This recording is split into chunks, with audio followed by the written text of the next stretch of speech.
Alrighty, folks, as you can see, I am back in my studio. Shout out to the subscribers who are wondering where the heck I was. Plus, just word of warning, tomorrow, my Superman review will be out. I did go and watch that last night. Tons happening in the news. We'll get to an insane resistance to the immigration raid in California on a pot farm that was using illegal immigrant underage labor, and somehow the left has decided that the Trump administration is wrong. We'll bring you the latest from the New York Zoran Mamdani race. But first, it has been a massive week at the Daily Wire. On Monday, we added Isabel Brown to our roster, and today we've got something special. We're debuting the first look at a new Daily Wire Plus documentary, Journey to the UFC, the true story of Joe Pyfer, who went from an abusive home and living on the streets to breaking bones, breaking odds, and earning a UFC contract the hard way. It premieres July 25th at Daily Wire Plus. A little bit later on in the show, the man himself, Joe Pyfer, will join me on the show, so stick around. Here's the trailer.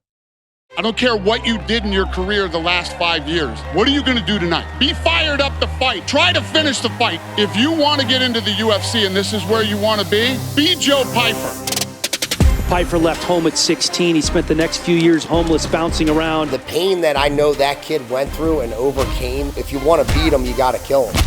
The second you lose, everybody forgets you. I wasn't ready to be forgotten.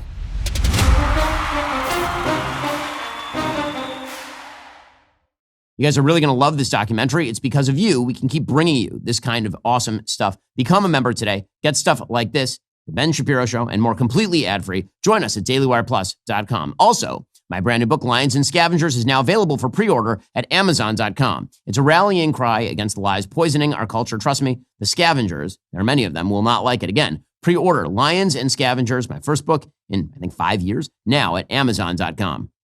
Well, we've reached the point now where the entire leftist program is performative outrage. It's performative outrage all the way, even at things that actually they should not only not be outraged by, they should actually be on the side of. So, as today's example, I give you this raid by ICE at a large pot farm in Southern California. So, according to the New York Times, federal agents raided a large cannabis farm in Southern California on Thursday, clashing with protesters and arresting multiple people. Okay, so that sounds like these are just normal people. Yeah, sure, they're illegal immigrants, but they're picking the pot that America needs. First of all, let's point out, they're not raiding a tomato farm. It's a pot farm. A pot actually is quite a damaging product on the American market. And if you don't believe me, visit LA, visit Denver, visit any major American city where cannabis has become recreationally heavy. Footage taken by local news media from helicopters showed the agents firing tear gas and crowd control munitions during the operation in Camarillo, California. The agents were executing criminal search warrants, according to Tricia McLaughlin, a spokeswoman for the Department of Homeland Security. So what exactly were they doing there? Well, Rodney Scott, the commissioner of Customs and Border Protection, said on social media, 10 juveniles, 8 of them unaccompanied, were found at one of the facilities raided on Thursday. All of them were in the country illegally. So this would have been illegal underage labor. This was a pot farm using illegal underage labor. It's hard to think of a place that is more deserving, actually, of a federal law enforcement raid than a pot farm that is engaging in illegal underage labor. I mean, seriously, like pick a place of work in America that deserves a raid more than that one. Not a granary, not a normal vegetable farm. We're talking about a cannabis farm that produces what is still a federally illegal drug and does so with illegal child labor. And the left was protesting. The left freaked out. So protesters showed up because they heard that ICE was showing up. And basically, this is the way that things now work. If ICE shows up at a place, the protesters get together and decide that they're going to then obstruct ICE from doing its job. So here is some of the video of some of these pathetic folks trying to obstruct an ICE vehicle. This is happening at Wood and Laguna, and you now see the military vehicles advancing despite those protesters trying to make a stance and trying to stop the military vehicle from continuing on. And there's cameras rolling, cell phone cameras rolling. And this group of people are really trying to get this military vehicle to stop, and it doesn't appear that I like the large pink-haired lady who keeps trying to poke the wheels with the Mexican flag. Good luck with that lady. That's a Humvee. That you're not exactly holding an IED over there. She's literally taking a flagpole with a Mexican flag on it and trying to poke at the tires feebly in the attempt to stop ICE. So great job there. But it wasn't just idiots who showed up with Mexican flags trying to poke at the tires of ICE vehicles. It was also at least one person who showed up with a gun and then actually fired at an ICE agent, is what it appears to be in this particular video. Here's the person spotlit here. Take a look at this video right here. It appears a protester fired some kind of gun at federal agents. This happened this afternoon. It was a really chaotic scene at the time. A lot of smoke was being launched at the protesters. And again, it appears a protester fired back with that weapon. It looks like he fired at least a couple of times. We have not heard about any agents being hurt. Okay, so you are no longer a protester. You are now an attempted murderer if you fire a gun at a federal agent. I mean, and treating this as though this is sort of normie protest, of course, is untrue. Well, the video that was then put out and went viral on social media was not the video of the so-called protester shooting a gun or the idiots who are attempting to stop an ICE vehicle using flagpoles. It was children protesters running from tear gas, right? Because it turns out that ICE fired some tear gas in order to disperse the crowd so they could get the job done of, raiding the pot farm using the illegal immigrant child labor. Here's what it looked like.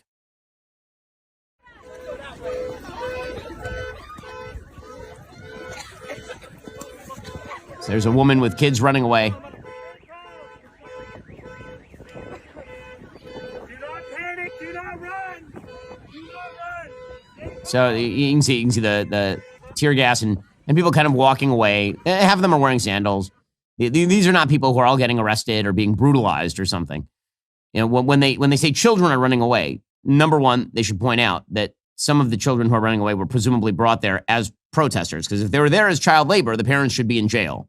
It's a violation of both federal and state law to use your small children as child labor at a cannabis farm, we should point out. But this caused Gavin Newsom, again, we're talking about performative politics. This caused Gavin Newsom, the governor of California, who desperately wants to run for president of the United States, to tweet out, quote, kids running from tear gas, crying on the phone because their mother was just taken from the field. Trump calls me new scum, but he's the real scum. Wow. With that sort of performative outrage, that dude might win half a primary in the presidential race for the Democratic nomination in 28. Kids running away from, what are they doing there in the first place? What are kids doing at an immigration raid? Why are they there? I mean, that would be the real question. Why have you and the left incentivized parents to bring small children to protest immigration raids at a cannabis farm employing underage labor? Right, that's question number one. Question number two is, he's suggesting that kids are crying because mom is being taken away. That the only person on tape I can see who's crying about this appears to be a young man whose mom was taken away. We don't know the details of why she was arrested or what her immigration status was or anything like that. But this is the way that the media have covered all these illegal immigration raids. They are covering it as though ICE is randomly showing up at Home Depot and just driving people away on an overall basis. It's happening all the time. The problem is that the numbers don't actually justify that.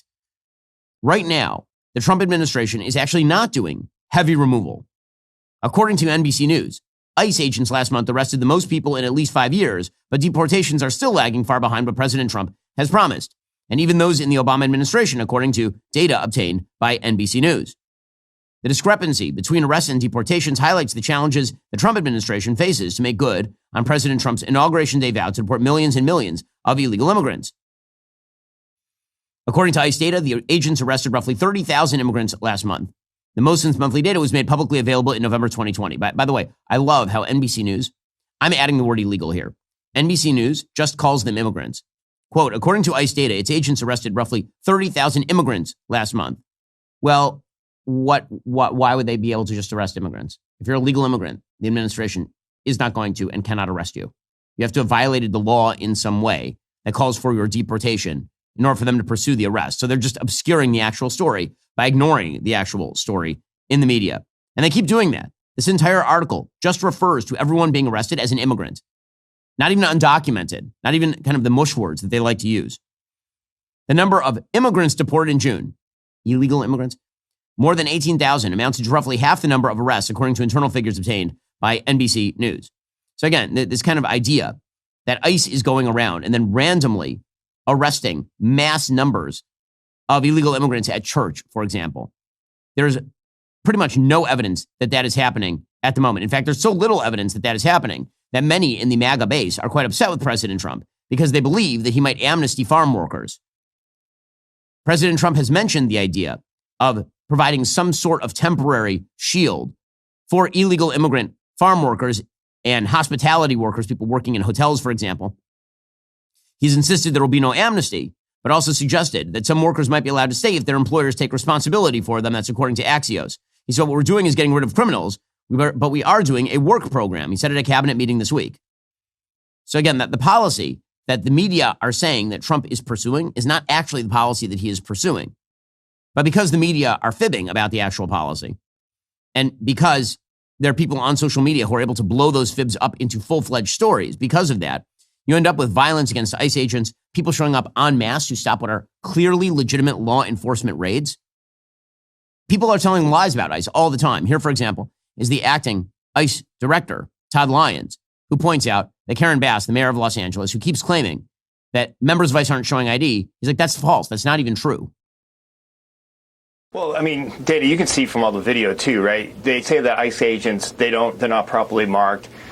You see them in their tactical gear, in their vest, where, you blatantly see FBI, ATF, ICE, HSI, ERO, whoever's out with us. So the mayor's claims are just totally false. And what she's doing is making people afraid of us. And that, by the way, is true. It's why the violence against ICE agents is dramatically up. Because when you retail false narratives about any entity, like truly false narratives about any entity, you are raising the temperature with regard to that entity and the people who staff it. And that is particularly true with regard to ICE. And again, this is the sort of false narrative that is being retailed by the entire media. So there's been a lot of coverage, for example, of Alligator Alcatraz. Right? That, of course, is the holding facility for criminal illegal immigrants in Florida. And the suggestion is that basically the Trump administration and the state of Florida have decided to take normal illegal immigrant farm workers, drag them out to the Everglades and toss them in with the alligators for dinner, which of course is not what is happening. What you have is a runway that is sometimes used by law enforcement that's being converted into a temporary holding facility with air-conditioned vehicles there, right? Big trailers that people are being held in. Who is actually being held there? Well, the media are suggesting that, again, it's Abuela. The reality is that it probably is not Abuela. Bill Malugin, reporting for Fox News, points out that the people being held at Alligator Alcatraz include multiple murderers, including a Cuban man who slit the throat of an elderly woman in Florida and set her house on fire, a Venezuelan alien wanted for murder and aggravated robbery in Venezuela, a Honduran MS-13 gang member known as Satan, who was convicted of conspiracy to commit murder in New York, and a Cuban alien convicted of sexual assault in Texas.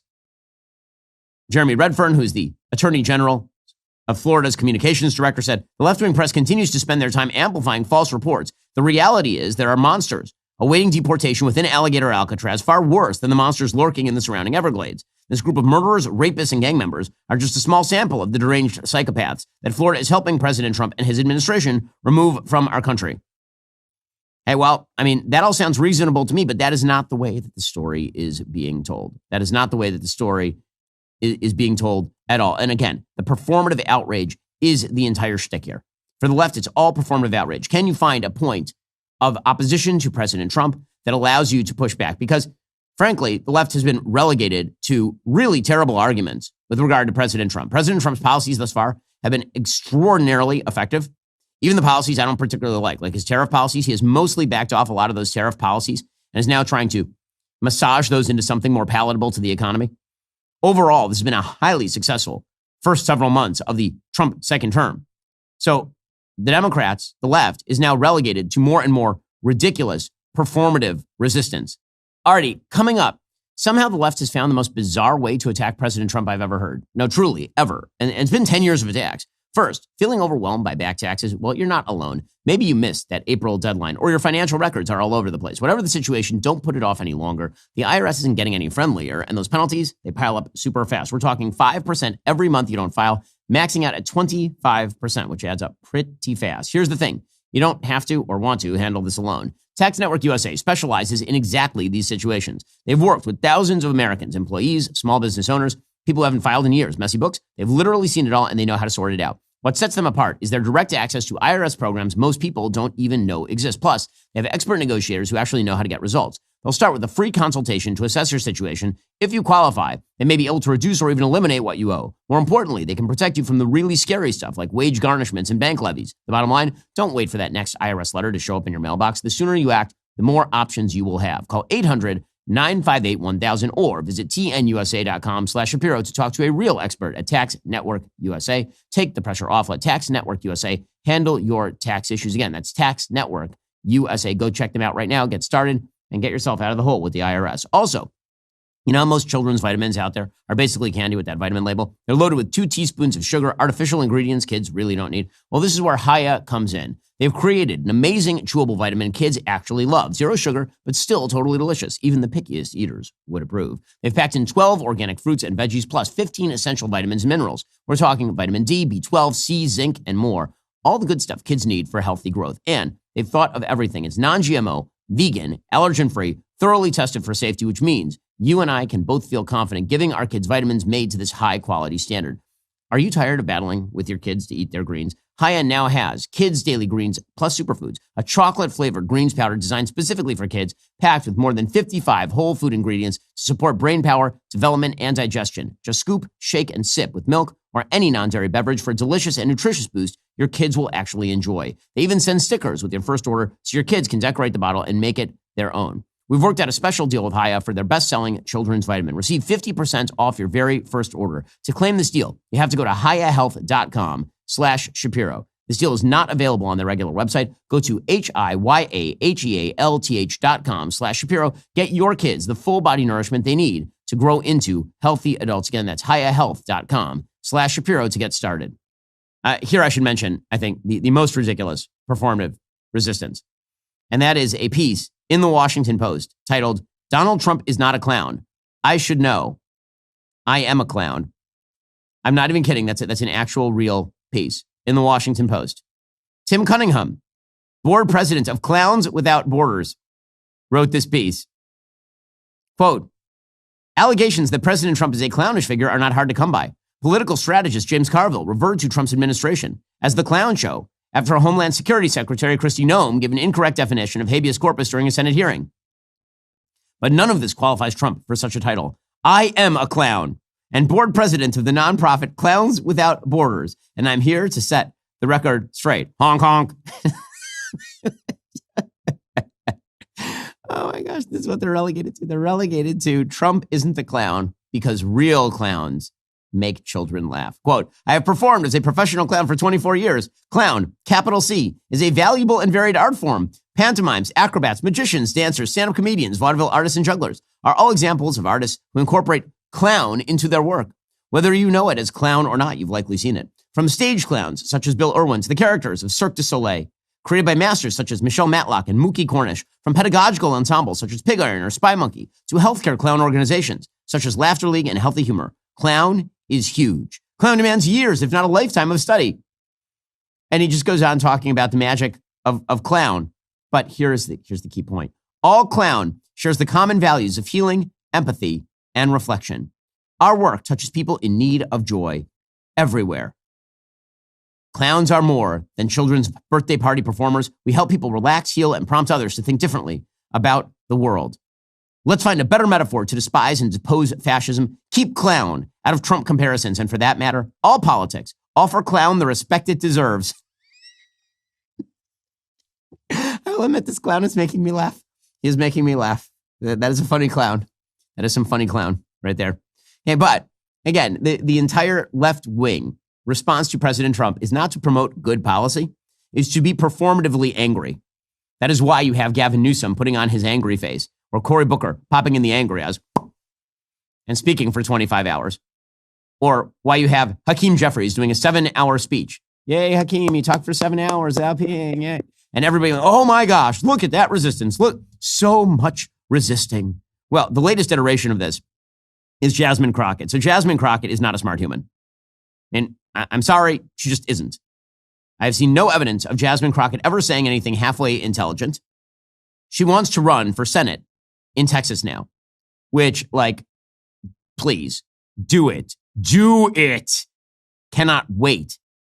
Apparently, if she does run, according to the polling, she would be at the forefront of likely Democratic voters' preferences in the race for that U.S. Senate seat in Texas. Now, we'll get to the Republican response in Texas, which is a bit of a mess in terms of who is running. It should be John Cornyn, who is the current senator, Ken Paxton, who's the attorney general of the state of Texas, also would like to run, but he has a bunch of skeletons in his closet. He's kind of a mess. In any case, Crockett led with 35% support among surveyed Democratic voters, ahead of Colin Allred, who you remember ran for Senate against Ted Cruz and lost. He's at 20. Beto O'Rourke, Beto, might want to make a comeback. Bong, rip, kick, flip, Beto. I want him back because I can bring back the Beto stoner voice, which I really did enjoy for several years there. And we miss Beto. He's been out in the New Mexican desert eating dirt in order to find his spirit animal or something. And Texas Representative Joaquin Castro are both at 13%, according to a survey conducted by the National Republican Senatorial Committee. So would be fascinating to see if Crockett also jumps in.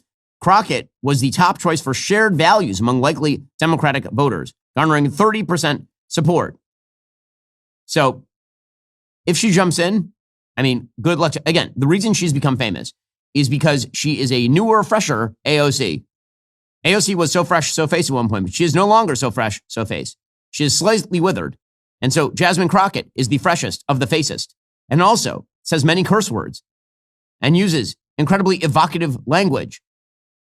And thus she has become famous for being a resistance hero because we can't have nice things in this country. We just can't. In any case, here was Jasmine Crockett literally yesterday claiming that Joe Biden was totally fine during his entire term. Good luck to you guys, you Democrats, you. No, I had none. Now, granted, I didn't see Joe Biden every single day, but I did have an opportunity to interact with the president. I never had a concern. If there's anyone that I am concerned about their mental acuity, it is the current occupant. Oh, wow. She's not concerned with the mental acuity of Joe Biden, who is on a beach somewhere with a feeding tube in him. She's really concerned about Donald Trump. Run her for Senate. But again, this is the entire shtick for the Democratic Party. The more performative you are, the more you are beloved. I'm not going to pretend this doesn't exist in the Republican Party too, but there are some forces pushing back in the Republican Party. I see zero forces of any weight or size pushing back against this in the Democratic Party. It's a disaster area for them and for the country because the Democratic Party is a major party, which means if these performative schmucks ever gain power, what comes next for the country is truly horrifyingly ugly. Speaking of which, over in New York, there's new polling out surrounding the mayoral race. Democratic nominee Zohran Mamdani, the socialist jihad-friendly candidate of New York. And I say jihad-friendly because he literally rapped about wanting to release the Holy Land Five who were put in jail for funding Hamas. So that is said with full understanding of what that means. He holds a 10-point lead right now in the New York City general election for mayor. Now, it is important to recognize here that he's at 35%. This dude is not at 50%. He is not at 70%. He is at 35%. Andrew Cuomo, who just lost his Democratic mayoral primary to Mamdani, is at 25%. Curtis Sliwa, who is the Republican nominee, who's now run several times. I know Curtis. I like Curtis. Curtis has done cool things with the Guardian Angels. He's not going to be the next mayor of New York. It's not happening. So what really should happen is consolidation behind an anti-Mamdani candidate. Sliwa's at 14%. Adams is at 11%. Which means that if you combine the support of Cuomo, Sliwa, and Adams, right, everybody who is not Mamdani here, you're talking about a 50-35 race against Mamdani. So apparently 1/3 of the voters in New York support Mamdani in New York City. And the other 2/3 are like, not so much. 13% of respondents said they weren't sure. 1% picked another candidate. If you say you're not sure about Mamdani, hard to read that. Could mean that there's some shy Mamdani voters, people who actually want to vote for him but don't want to say so out loud. Could be that people don't want to say they don't want to vote for Mamdani because they're afraid of being labeled Islamophobic or whatever. Eric Adams should not be the consolidation candidate. He should not. Eric Adams, yeah, again, I have nothing against Mayor Adams. The man has more baggage than an entire trailer car from Anna Karenina. I mean, the dude just has skeletons in his closets like Pirates of the Caribbean. And the voters of New York don't like him, period. His net approval rating is at -34. 28% of respondents are favorable, 62% unfavorable. Cuomo is at -2. So listen, I think Andrew Cuomo is a schmuck of schmucks. I think that Andrew Cuomo is awful. I think he's a terrible governor of New York. I think he is pathologically cruel in his politics. I don't think he's a good candidate. I also think he's going to do better than Eric Adams is going to do if Cuomo drops out of the race. Some of that support goes over to Eric Adams. Some of those people stay home, probably. Some may even move over to Mamdani. And as far as Curtis Curtis should look for a position within the administration of somebody else because, again, he is not going to be the next mayor of New York. It's not going to happen. I wish it would. He'd be a great mayor of New York, but it's not going to happen. Adams trails Mamdani and Cuomo among even black voters. Mamdani currently leads at 35, followed by Cuomo at 32, Adams at 14, and Sliwa at 3. So, again, it is possible to stop Mamdani, but not within the Democratic Party. The Democratic Party is perfectly fine with Mamdani. Again, they are constantly doing this thing in the Democratic Party where they find the craziest members of their caucus and then they pat them on the head, they hug them close, and they try to use them as jet fuel. They never seem to understand that when you feed the revolutionaries, eventually you're first to the guillotine. That feeding AOC didn't lead to AOC becoming mainstream. It led to AOC's radical philosophy becoming mainstream, and now she's endangering Chuck Schumer in a Senate race in New York. Right? That's what always happens. When you feed the alligator doesn't actually eat you last. It actually eats you sometimes first. And that is what's happening right now inside the Democratic Party. And let's be clear about how radical Zohran Mamdani is. You can tell by many of the people that he was associated with and continues to associate with. So, for example, here is a former Mamdani intern named Hadika Arzu Malik openly calling for jihad the other day. How do we don't want to get doxxed and we don't want to get suspended and we don't want to get arrested. How gangsta are you? That's just my question. How much are you willing to do it? And I know everyone has their own risk levels, but at the end of the day, that's a question to ask ourselves. How committed am I to this? To what extent of my personal material gains am I willing to sacrifice for this bigger noble cause? And subhanAllah, I truly believe that when your heart is in the right place, if you get suspended, if you get doxxed, because it's bound to happen when you're doing a righteous cause and when you're doing something for the sake of Allah here in the West, it will never, ever be in vain. And the true believer does not fear that, because the true believer knows that the akhirah is a promise. And the true believer knows that none of this is in vain, that this is all jihad, that this is all ibadah, and that this is all counted for by Allah subhanahu wa ta'ala. And so the conversation of doxing, the conversation of getting arrested and suspended, I think it's time for Muslims to start to say, all right, so what? Do what you want. I'm gonna do what I gotta do, because it's about time to do that. And I know everybody has their own families and has an education and everything. It's just a question. And a question that I think, inshallah, we can all go home with and to self-reflect and ask ourselves, what are we willing to give for this cause? Okay, so just going to point out this person was a former intern for Mamdani. Now, not all interns speak for the person, but that is reflective of a large strain inside Mamdani's philosophy. He speaks about this sort of stuff in similar cadences fairly frequently. There's a reason the man won't denounce the globalize the intifada stuff, because he would love to globalize the intifada, and he doesn't mean in the jihad as an internal struggle way. The left has been incentivizing jihadi violence for quite a long time at this point, from college campuses to the Middle East. And so this is not a shock. But the DNC has no capacity to separate off from it.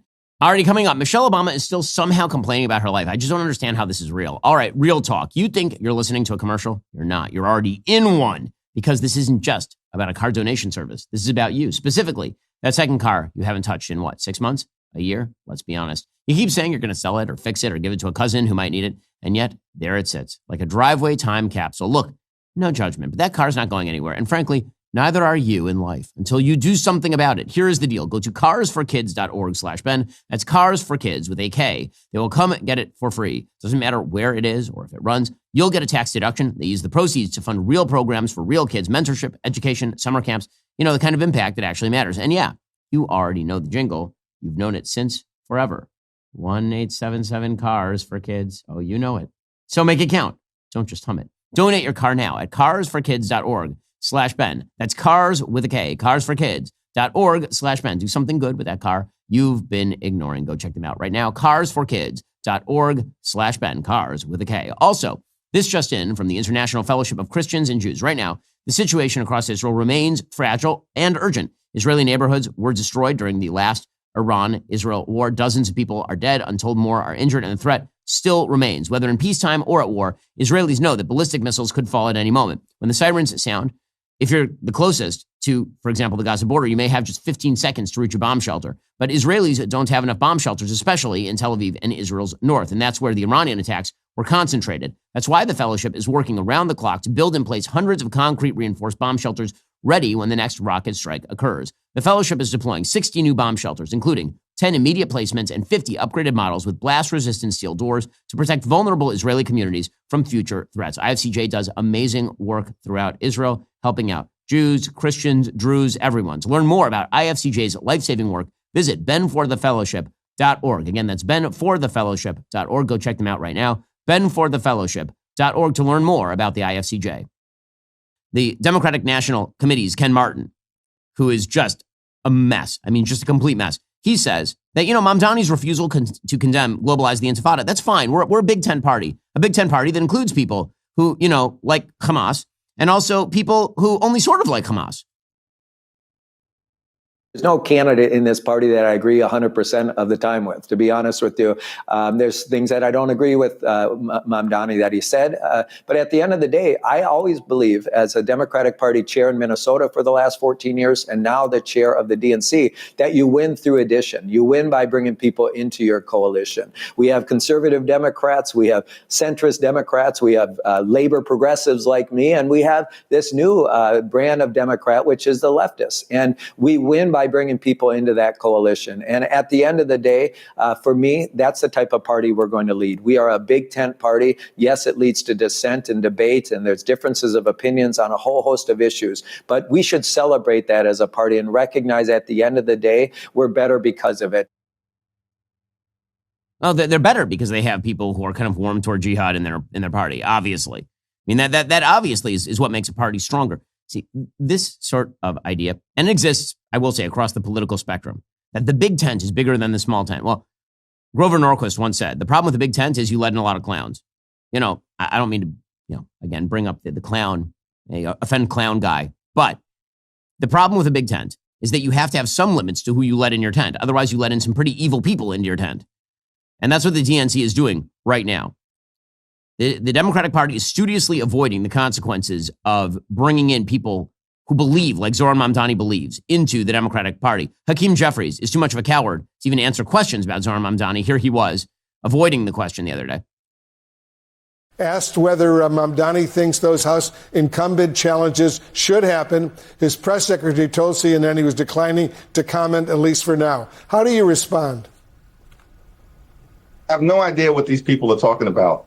We are going to continue to focus our efforts, as we did on the House floor in connection with Donald Trump's one big ugly bill, on pushing back against the extremism that has been unleashed on the American people. It's clear to us as House Democrats, it's clear to us as members of the New York City delegation, that the problem is Donald Trump and House Republicans who have launched this unprecedented assault on the American way of life, an assault on health care. They're ripping food out of the mouths of children, veterans, and seniors. They're exploding the national debt. They're unleashing mass agents on law-abiding immigrant communities. It shouldn't be too difficult for some people to figure out who the problem is in the United States of America. I noticed that you avoided the question, sir. Meanwhile, the other Democrats, good-hearted Democrats, people like Richie Torres, right, Democratic representative from New York, he is trying to defend his party from the predations of Mamdani. So what does he do? He tries to say, well, the real reason that Mamdani won is because he focused on affordability, not on all these other issues. Again, I wish that were true. The reality is that Mamdani didn't just talk about affordability. He did talk about all of the virtue signaling, radical points in the Democratic Party platform. That was his goal, right? His goal was to virtue signal about things like the Gaza Strip, to virtue signal about spending money to trans the children. Those were not drawbacks to his campaign. They were helpful to his campaign among the radicals in the party. And I think Richie is doing his best with this, but this is not factually accurate. I acknowledge your point about Israel, but Mamdani did not run on Israel. He did not even run on defund the police. In fact, he ran away from it. He ran on affordability. And the fact is, there is a generation of young voters who are struggling with the crushing cost of housing and higher education and health care. and who want to hear candidates speak to their anxieties about the affordability crisis. And so that, to me, is the greatest lesson learned, is that we as Democrats have to create an agenda that speaks to the affordability crisis. Why? Okay, but let's be clear. He didn't just run on those things. He didn't just run on those things. And even if he ran on those things, shouldn't the Democratic Party be like, okay, so you're right about affordability, but you're wrong about Hamas, right? You're wrong about transing the kids. But the Democratic Party can never seem to do that. Scott Jennings at CNN made that point to Richie Torres, saying, like, the people who are attacking you because you support Israel. Are you being honest when you say you don't know why they're targeting you? What do you mean by that? You know why they're targeting you. Oh, no, I'm not. I know why they're targeting me. And you know why they're targeting you. But I don't care that they're targeting me. Well, so why don't you say it? You know why they're targeting you. I think they're targeting me because I'm pro-Israel. That's 100%. Yeah, that's the issue. So are you saying they're targeting you and all of these other individuals, Yvette Clarke, Hakeem I mean, Jeffries, I think I am specifically targeted because of my position on Israel. He is right. He is correct. He is targeted because of his position on Israel in the Democratic Party. That is exactly right. And the Democratic Party is not going to do anything about that. Chuck Schumer, coward of cowards, he says, I will meet with Zohran Mamdani. We'll do that really soon, actually. It's been about a month since the New York City mayoral primary. You have yet to endorse the Democratic nominee. What is holding you back, and what will it take for you to get to that point? I'll be meeting with him soon. Well, I'm sure you will, because again, the Democratic Party cannot divide itself off from the performative, cosplaying radical leftists. They cannot. Well, there are a few Democrats who are attempting to fight back against this, but they are in short supply and they're being ripped up by their own party. So John Fetterman, the senator from Pennsylvania, is a great example of this. Apparently the only last reasonable Democrat in the Senate, or at least one of the very few. And basically the Democrats turned on him, not when they believed that he actually had a serious brain issue when he was first elected. They turned on him when it turned out that he wasn't a full-scale nut job in line with poo-pooing Zohran Mamdani and company. Here's John Fetterman saying Mamdani isn't even a Democrat. What are we doing here? I'm not a voter in New York City, and so I have no dog in that fight. And everything that I've read on him, I don't really agree with virtually any of it politically. So that's just where I'm at as a Democrat. I mean, he's not even a Democrat. Honestly.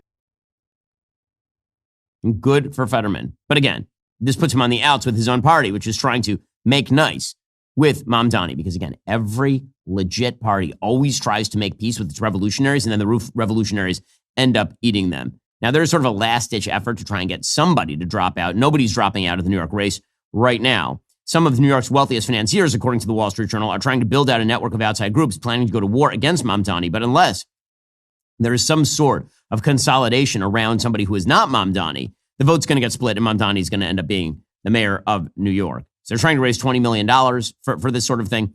And I don't think that is going to be the key factor. Negative campaigning will work against Mamdani if people have an alternative. But if there are several alternatives and nobody likes any of them, then that is going to be a major, major problem. But again, speaking of the Democratic Party, what is the sort of jet fuel for the Democratic Party? The jet fuel is an unending victim ideology, an unending sense of perennial victimhood. No matter how successful you are a victim. And if you're not a victim, you're speaking on behalf of the victimized. And this is, again, why you see the coalitional scavengers. When I talk about my new book, Lions and Scavengers, available at the Daily Wire store, signed for pre-sale right now. When you're talking about the scavengers, the people who spend their lives complaining about how rough they have it and how rough everybody has it, who's a member of a quote-unquote marginalized community while they sit there in their air-conditioned studios, being worth tens of millions of dollars. These are the people that we are talking about. Because frequently, the people who lead revolutions are not, in fact, the people who grow up dirt poor, come from nothing. That's sort of a movie trope. The people who tend to lead revolutions are generally somewhat privileged members of the middle or upper middle class, who then rise to fame and fortune on the back of complaining about their societies. This is true of pretty much every revolutionary, every serious revolutionary in modern history. It doesn't come from the people who are the poorest. It's a point made by the philosopher Eric Hoffer. But Michelle Obama is just a beautiful example of this. So Michelle Obama did not grow up dirt poor. She went to Princeton University. She then went to Harvard Law School. She then married Barack Obama and got a bunch of cush jobs at places like the University of Chicago Healthcare Board. And then she was First Lady of the United States. So this is not someone who has been suffering at the traumatic hands of a deeply rooted evil in American society. But She spends all day just complaining. It's just what she does for a living. She just whines. More on this coming up. Well, if you're in any profession that involves a lot of mailing and shipping, Stamps.com takes at least one tedious task off your plate. Stamps.com lets you focus on what you do best by handling all the logistics for you. You can print stamps, shipping labels, or certified mail forms in seconds and schedule free package pickups all from one convenient place. And save up to 89% off USPS, UPS, and other carriers while you're at it. For over 28 years, more than 4 million customers have trusted Stamps.com to simplify their shipping and mailing needs. Whether you're running a small business or selling online through major marketplaces, Stamps.com gives you access to all the USPS and UPS services you need right from your computer or phone. No more waiting in line or dealing with post office traffic. What makes it really convenient is the flexibility it offers as your all-in-one solution. All you need is a computer and printer, and they'll even send you a free scale to get started. You can take care of everything on the go with their mobile app, easily schedule package pickups, and automatically see your cheapest and fastest shipping options. Plus, their rate advisor takes the guesswork out of shipping costs, helping you find the best rates fast, including exclusive discounts you won't find anywhere else. Don't waste time worrying about being a postage expert or standing in line to drop off letters and packages. Let Stamps.com do what they do best, so you can do what you do better. Go to Stamps.com/Shapiro to sign up for a special offer. No contract, cancel anytime. That's Stamps.com/Shapiro. Also, I always used to assume that restless sleep was inevitable, that you would toss and turn all night, wake up, and your back would hurt. I'd convinced myself that that's how sleep was as you just get older. Then I tried Helix Sleep, and now my life is transformed. Now I easily fall asleep in minutes, even when the current news stories are continuously demanding my attention. What makes Helix different is they're not just selling you a random mattress. They actually match you with the perfect mattress for your body and sleep style. Whether you're a side sleeper, back sleeper, somewhere in between, they have you covered. They make it so simple to get your best night's sleep every single night. All you have to do is take their sleep quiz and get matched with a custom mattress based on your body type and sleep preferences. Trust me, when you find the right match, you'll wonder how you ever slept on anything else. I ordered a mattress that came directly to my door. It's firm but breathable, which is exactly what I need right now. Helix is offering an incredible sale, so you can get the mattress you need. Visit helixsleep.com/Ben. Get 27% off site-wide. That's helixsleep.com/Ben for 27% off site-wide. Make sure you enter our show name after checkout so they know we sent you. Again, just visit helixsleep.com/Ben for this exclusive offer. That's helixsleep.com/Ben to get 27% off site-wide. And make sure you enter our show name after checkout so they know we sent you. So here she was recently on her podcast complaining about how tough life is. Just it's so difficult. It's so rough being Michelle Obama. Women, we have so many landmines and barriers and don'ts and limitations. It's, I mean, Craig, you're the guy at the table, but I think it's important for all guys listening, especially men raising daughters, to realize that difference, know, and that thing that inadvertently, as you are loving and raising these beautiful girls, there are so many rules baked that in, make us small, baked in without our knowing it. Oh, so many rules that women have to pay, as opposed to rules for men. There's so many rules for women. It's so brutal and difficult. In fact, Michelle Obama is by the way, she's talking with Julia Louis-Dreyfus, like the very, very famous and wealthy actress, complaining about how rough life is for women in a beautifully turned out studio drinking from porcelain mugs. I can't with these people. I can't. Here she was talking about how she doesn't have the certainty of maleness. Women don't have the certainty of maleness. We're always hedging, because in the back of our minds, we weren't raised with the certainty of maleness that, kind of the confidence that young men in their 30s have, which they haven't earned. They just have it. Mm-hmm. We don't start feeling that and owning that until our 50s and 60s at a time when we start to be treated as invisible in society. You don't have the certainty of maleness. It's true. Men face such great certainty as opposed to women who face tremendous uncertainty. Okay, so I asked our friends and sponsors at Perplexity a couple of easy questions. What percentage of women versus men graduate from college and from graduate school? Who is more likely to die young, men or women? Answer: women are more likely than men to graduate from college in the United States. In 2024, the 6-year graduation rate for women at 4-year colleges was 67%, compared to 60% for men. Among adults aged 25 to 34, 47% of women have a bachelor's degree, compared to 37% of men. The gender gap is consistent across all major racial and ethnic groups. Women also outpace men in graduate study completion. Women earn about 54 to 56% of all doctoral degrees and 62 to 67% of all master's degrees. Who is likely to die young, men or women? In the United States, the life expectancy for men is about 5 to 6 years shorter than for women. A larger percentage of men die before age 65 compared to women. 31% of men who died in 2023 were under 65 versus only 19% of women. Men have a higher mortality rate from nearly all major causes of death, including accidents, heart disease, suicide, and drug overdoses.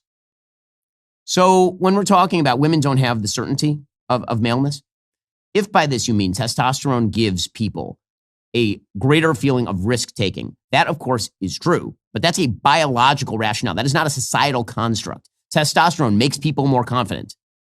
It does. It makes people more aggressive. And that's what the hormone does. Estrogen does not do those things. So is that the fault of society? Or is that just the way that human biology works? Like if you feel less certain, is that because society is mean to you specifically? Or is that because reality dictates that the hormones that you have in your body are making you less aggressive than that heavily muscled dude down the hallway who works out twice a day and eats nothing but red meat? Like that biology has something to do with this. But again, this idea is that you're victimized. You're victimized. And the reason Michelle Obama is talking about this is not because she believes that you're victimized by biology. She believes that you are victimized by the deep-rooted evil of American society that somehow makes women less than, that somehow throws obstacles in the way of women. Now, never in human history has there been a group of women as privileged as American women in 2025. It just does not exist. Again, you can make the argument that men had it better than women do in 2025 100 years ago. But the argument that women of today are the deeply suffering class in American society is not statistically true. That is not to denigrate the struggles of any specific woman. It is not to denigrate the fact that women have to make life choices that men don't have to make because of their biology, including when to have kids, when not to have kids, how to balance career and kids. All that is, of course, true. But that's just natural to human biology. The question is not women compared to men. It's women compared to women of the past, or women compared to some ideal of what womanhood should be. What choices are unavailable to women in 2025 in America? Please name them. Really, name the choices that women do not have because they are women, not based on biology, but based on societal restriction. You can't. They don't exist. And if you say abortion, that is not about the woman. That is about the protection of the child growing inside the woman. That is a completely separate issue. By the way, we'll still mention that abortion on demand is available in New York and California, for example, and Massachusetts and a wide variety of other states across the country. But this perennial victimhood ideology spreads out beyond the boundaries of just womanhood. You hear it with regard to DEI, sort of, it's about blackness or brownness or gayness or whatever the subgroup may be. You declare yourself a member of a marginalized community, and then you suggest the entire superstructure of power is designed in order to put you down. And then you can join with all the other people who consider themselves marginalized in order to tear down the system. That is the only coalitional point. It's a point J.D. Vance made beautifully the other day at Claremont Institute. When you have a consolidated group of people who disagree with each other on pretty much everything except the idea that the system must be torn out by its roots, this is what you end up with. And everybody becomes a victim. Michelle Obama is a victim. Supposedly, Mahmoud Khalil is a victim.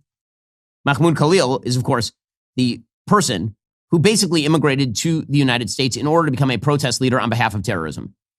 And then the federal government arrested him and was going to deport him because of his associations and deep involvement with the violent Colombia protests. And then a federal judge ordered him freed, and now he's suggesting that he wants to sue the federal government for $20 million in damage. They're alleging that he was falsely imprisoned, maliciously prosecuted, and smeared as an anti-Semite. I'm afraid that you were not smeared, my friend. All you did was hang out and stand for a group that promotes the most vicious anti-Semitism in American life. Well, here is Mahmoud Khalil, again, victim of American society. Today, we filed for $20 million in damages. against the Trump administration because of the unconstitutional and unlawful arrest and all these conditions that I was put under. It's clear to me it's either the 20 million or an official apology from the administration, because ultimately my goal is not self-enrichment. I don't want this money just because I need money. What I want is actually accountability, real accountability. So if President Trump apologized, would you accept that? If it's a formal apology, that of course would reverse his fascist agenda, then definitely I would accept that. Now, again, this idea that he is some sort of moderate immigrant to the United States who just wishes to live the American life. No, he's not. He's a victim, just like everybody else. We should not import people who believe that they are part of a gigantic coalition of victims directed at tearing down Western institutions. It's just not a good idea. It's not a good idea. But this is why the left is in favor of illegal immigrant child labor at pot farms in California over ICE. This is why they are in favor of Zoran Mamdani over even what used to be a mainstream Democrat. This is why. Because of all of this. Now, how are Republicans responding to this sort of stuff? Well, President Trump has responded by actually pursuing a wide variety of successful policies. However, polarization is a two-party game. And one of the things that's happening in terms of our performative social media-driven politics is that if the left comes up with performative politicians and figures, then so does the right. And that performative politics is now making its way to the Texas Senate race. So Ken Paxton, who takes an awful lot of very loud positions as the Attorney General of the state of Texas, some of which I agree with, some of which I don't. Ken Paxton wants to run for the Senate in Texas in a primary against John Cornyn. Well, that dude has a lot of skeletons and a lot of baggage, as we've talked about. Some of that baggage includes an impeachment in the Texas House. He was then acquitted by the Senate.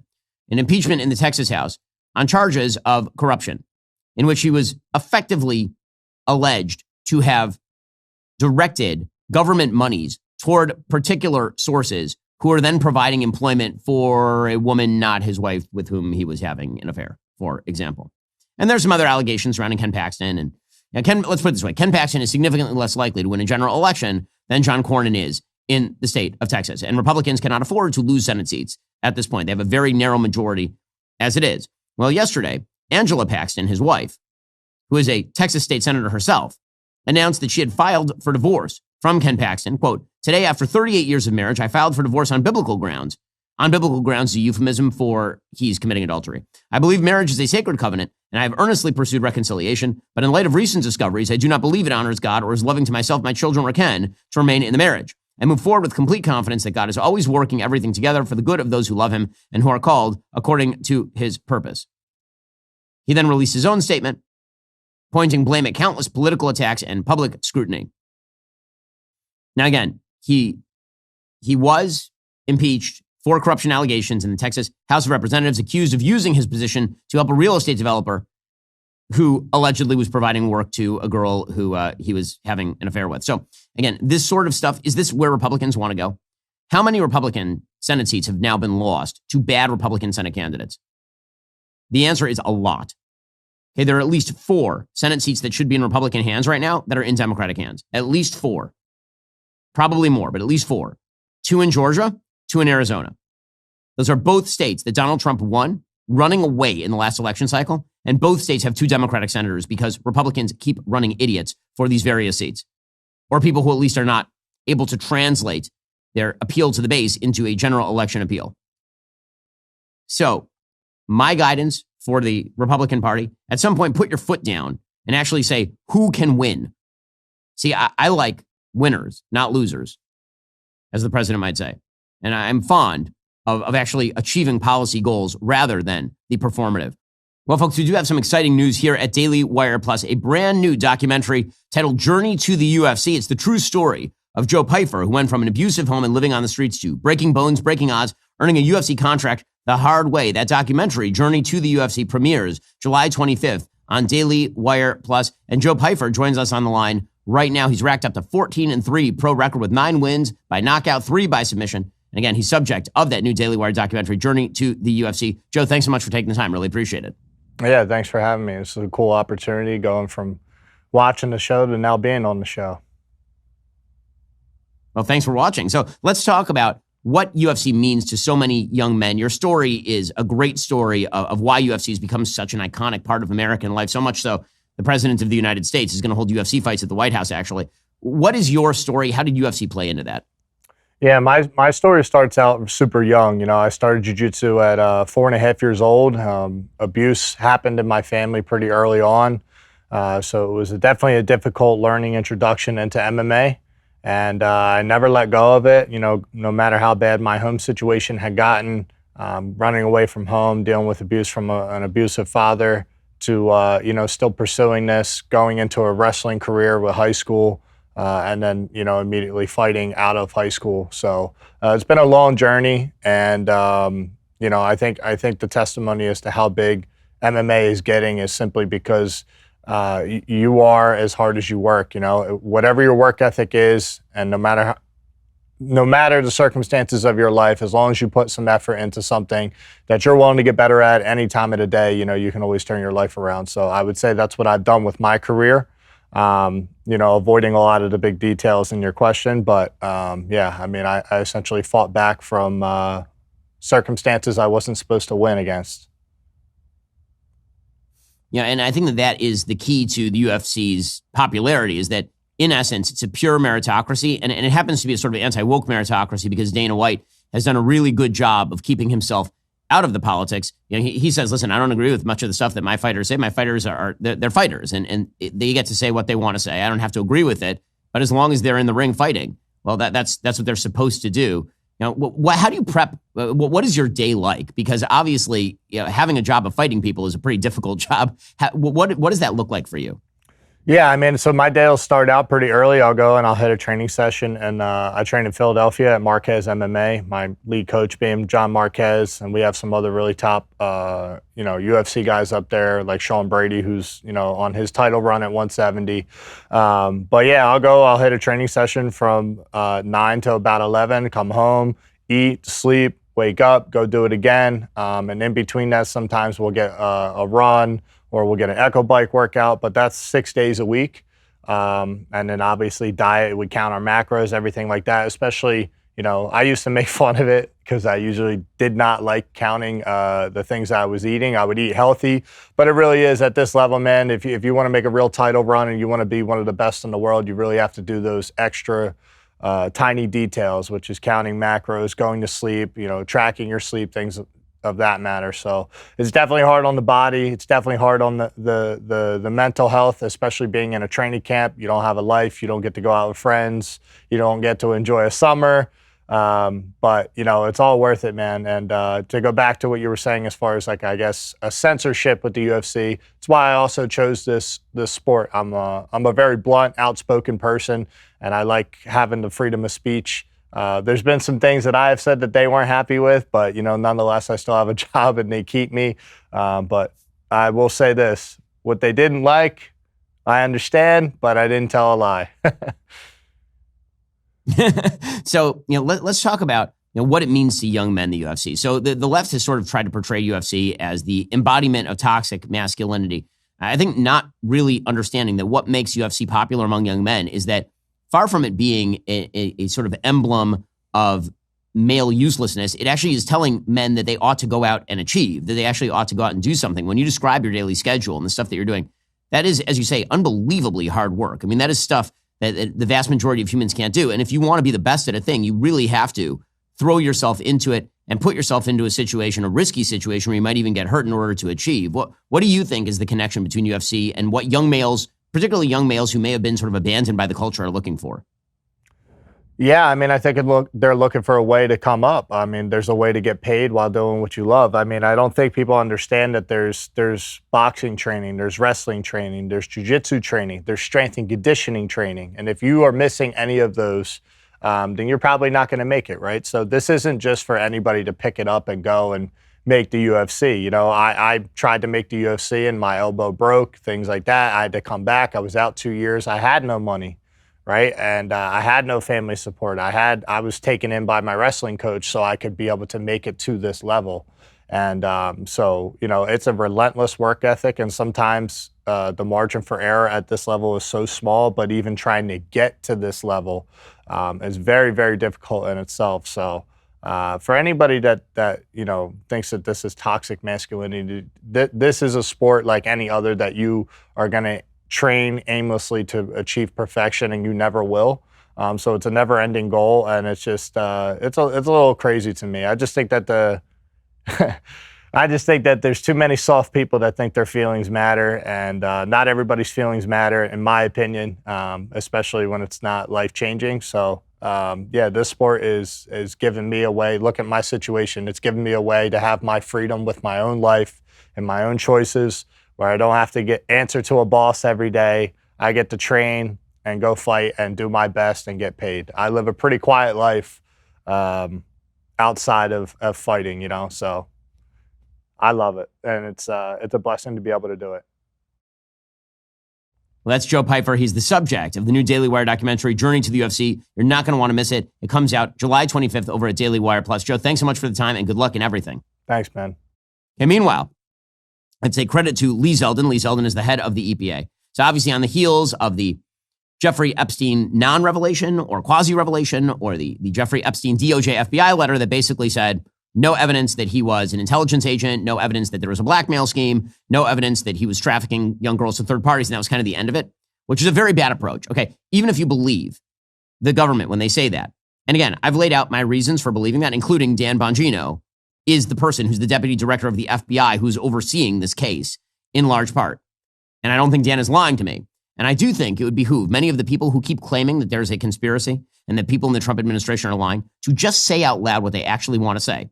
If you want to say that the Trump administration is now complicit in a pedophile cover-up, that Donald Trump, J.D. Vance, Kash Patel, Pam Bondi, Dan Bongino, and all the rest are actually now part of a child rape gang and covering up for it, or at least covering for it, or providing excuses for it, or using the mechanisms of law to let them off. If you want to say that, just say it out loud. I find it kind of cowardly. There's some people who will say it out loud, right? The Nick Fuenteses of the world will just say it. Okay, well, at least he's being honest.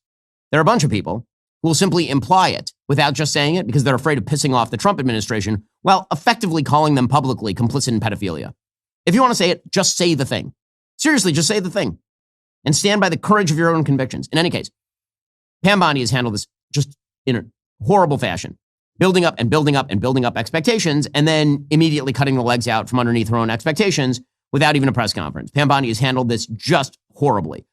Somebody who's handling this sort of stuff better would be the head of the EPA, Lee Zeldin. So Lee Zeldin yesterday put out a video in which he said, listen, I understand that people have a lot of questions about geoengineering and contrails, and instead of just sort of hand-waving that away, you should go to our website. We've put together all the information. Here's what Lee Zeldin had to say.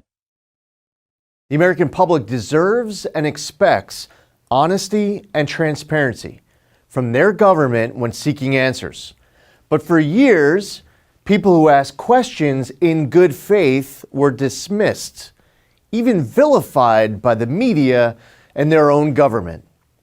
That era is over. The Trump EPA is committed to total transparency.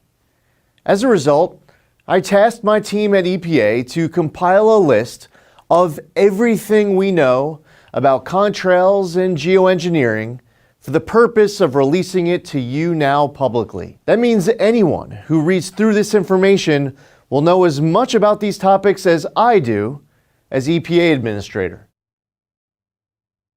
Okay, and many people on the left were upset with Zeldin for putting this out. Oh, you're giving steam to the opposite. He is saying, listen, you have questions. Instead of just dismissing the questions, let me give you the answers to your questions. And when you go over to the EPA website, it legitimately lays out all the information that we have about everything on contrails and geoengineering. How do contrails form? How long do they last? What are chemtrails? What is the sort of relationship between contrails and chemtrails and all the rest? Just good, solid scientific information. That is the way, by the way, that the Trump administration should approach the Epstein case from here on out. Pam Bondi, Kash Patel, Donald Trump. Somebody needs to go out on Monday, later today, and do a 2-hour press conference where they just field questions. That's it. And answer the questions. Because, again, I don't think that Dan Bongino is part of a child rape cover-up conspiracy. And I don't think Kash Patel is, and I don't think Pam Bondi is. I think this is retailed like crap, but I don't think that that's what's happening here. I think what happened is a bunch of people who had the same suspicions that many of the people today who are crying conspiracy had until 5 minutes ago, saw all the evidence, analyzed all the evidence, went through the videos that none of the speculators have seen, went through the documents that none of the speculators have seen, went through all the evidence that none of the speculators have seen, and then came to another conclusion, because those are the only two possibilities. The two possibilities are that either they are now complicit in a cover-up of a child rape gang, or they are telling the truth about what they found. But they should answer the questions anyway, because again, public disclosure is a better strategy than sort of putting out a 2-page memo and declaring the whole thing dead. And meanwhile, the Trump administration is still seeking a way forward with regard to Russia and Ukraine. Marco Rubio had a meeting yesterday in Malaysia with Russian Foreign Minister Sergei Lavrov. He did convey the White House's disappointment and frustration at the continuation of the war. After a 50-minute conversation with Lavrov, Rubio said he would tell President Trump about a new and different approach to peace talks that was raised in the meeting. Here's what the Secretary of State had to say. I would say that the overwhelming majority of defense of military aid that the United States provides Ukraine has never been paused and continues along the same schedules that it's been. I think there's a broader issue unrelated to the pause, and that involves the defense productive capabilities of the West, not just us, but of Europe, as an example. He's saying we need to ramp up our own production. He also said we're going to send some more weapons. President Trump said, we'll send some more weapons. We have to, because they have to defend themselves. The question is whether this is just another Russian gambit to waste time. You know, until I see otherwise, I'm going to assume that's what it is, because again, the Russians have demonstrated no actual interest thus far in pursuing an end to this war at all. Well, the good news is that the U.S. is now taking the defense production problems fairly seriously. The Wall Street Journal reports that the Pentagon is making a big investment in rare earth magnets, striking an unusual deal with a private sector company aimed at undercutting China's dominance. This is smart. MP Materials, America's largest rare earths miner, said Thursday it has reached a deal under which the Defense Department will take a 15% stake in the company. The government is committed to spending billions of dollars investing in MP Materials and purchasing its output. The deal calls for MP Materials to build a new factory to make rare earth magnets at a scale that vastly exceeds current U.S. magnet production. Is expected to come online in 2028. The company's shares surged around 50% after the deal was announced. Now, do I love the idea of the Defense Department or the Pentagon directly owning firms? I'm not a big fan of this sort of activity generally. With that said, anything that ups our production of rare earth minerals and magnets, that is a national security issue at this point, like a major national security issue. It's used in all of our defense tech. And so anything that gets us off the Chinese supply chain is a worthwhile thing. A better alternative might be to simply sign a long-term guaranteed contract. I think one of the reasons that the Trump administration is doing this is because they are hopeful that if a Democrat ever takes over, if the government owns 15% of the company, they're going to fulfill their contracts. They just don't want the government walking this stuff back. In a deal with MP Materials, according to the Wall Street Journal, the Department of Defense is guaranteeing a price floor for rare earth minerals and magnets. This means the company is protected against a scenario in which China fully withdraws its restrictive export policies and the minerals flood into the market, thus lowering global prices. The government will guarantee all magnets produced at the new magnet-making facility will be purchased either by the government or by commercial consumers. So, again, this is, I think, a smart move. I think it's necessary, unfortunately, because of where these rare earth minerals are mined, and good for the Trump administration along these lines. Now, meanwhile, President Trump, the anniversary is coming up of the Butler assassination attempt against President Trump. On the back of that attempt, the government has now suspended 6 Secret Service agents without pay based on the attack last July. The disciplinary action took place in February, according to the Secret Service, which confirmed the news because the Senate report is set to be released any day now.